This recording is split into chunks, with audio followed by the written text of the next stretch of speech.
ഇന്ന് ഞാനിവിടെ വഴുതനങ്ങയും വാഴപ്പൂവും ചേർത്തിട്ടുള്ളൊരു കറിയാണ് ഉണ്ടാക്കുന്നത്. ഇതിനായി 3 വഴുതനങ്ങ, 2 സബോള, ഒരു വാഴപ്പൂവ് അല്ലെങ്കിൽ വാഴക്കൂമ്പ് എടുത്തിട്ടുണ്ട്. വാഴപ്പൂവിൻ്റെ പോള കളഞ്ഞിട്ട് ചെറുതായി അരിഞ്ഞു വെച്ചിട്ടുണ്ട്. 1/2 ടീസ്പൂൺ മഞ്ഞൾപ്പൊടി, 1 സ്പൂൺ മല്ലിപ്പൊടി, മുളക് പൊടി, പിന്നെ ഒരു പച്ചമുളകും 1-2 തണ്ട് കറിവേപ്പിലയും എടുത്തിട്ടുണ്ട്. ഇതിൻ്റെ ഇൻഗ്രീഡിയൻസ് ക്വാണ്ടിറ്റിയൊക്കെ ഇങ്ങനെ വ്യത്യാസപ്പെടുത്തി എടുക്കാൻ പറ്റും. ഞാനിങ്ങനെ എടുത്തു എന്നേ ഉള്ളൂ കേട്ടോ. 1 സ്പൂൺ ഉലുവയും ഉഴുന്നും കൂടി ആദ്യം തന്നെ വറുത്ത് മാറ്റി വയ്ക്കുക. പിന്നെ വീണ്ടും കടായി ചൂടാവുമ്പോൾ 1 സ്പൂൺ വെളിച്ചെണ്ണ ഒഴിച്ച് ഉള്ളി, പച്ചമുളക്, കറിവേപ്പില ഇത് നന്നായി ഒന്ന് വഴറ്റി സോഫ്റ്റാക്കി എടുത്താൽ മതി. അതിലേക്ക് നമ്മൾ അരിഞ്ഞു വെച്ചിരിക്കുന്ന വഴുതനങ്ങയും വാഴപ്പൂവും കൂടി ഇട്ട് ഒന്നുകൂടി ഒന്ന് ഇളക്കി മഞ്ഞൾപ്പൊടിയും ഉപ്പും ഇടാം. 1/2 കപ്പ് വെള്ളത്തിൽ ഇത് വെന്ത് വരുമ്പോൾ നമ്മൾ ഉഴുന്നും ഉലുവയും വറുത്ത് മാറ്റി വെച്ചിട്ടില്ലേ, അതിൻ്റെ ഒപ്പം തന്നെ തേങ്ങയും അല്പം ജീരകവും കൂടി ചേർത്ത് പേസ്റ്റാക്കി അരച്ചിതിൽ ചേർക്കുക.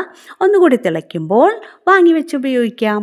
ഇതിലൊരുപാട് വാഴപ്പൂവിൽ എസ്പെഷ്യലി ഒരുപാട് വൈറ്റമിൻസ് അടങ്ങിയിട്ടുണ്ട്. C, E, A എല്ലാം അടങ്ങിയിട്ടുണ്ട്. ഒപ്പം നമ്മുടെ ബോഡിക്ക് ആവശ്യമായിട്ടുള്ള മഗ്നീഷ്യം, കാൽസ്യം, പൊട്ടാസ്യം ഇതൊക്കെ അടങ്ങിയിട്ടുള്ളതാണ് വാഴപ്പൂ. ഇഷ്ടമായിട്ടുണ്ടെങ്കിൽ ഒന്ന് ടെസ്റ്റ് ചെയ്ത് നോക്കൂ കേട്ടോ. താങ്ക്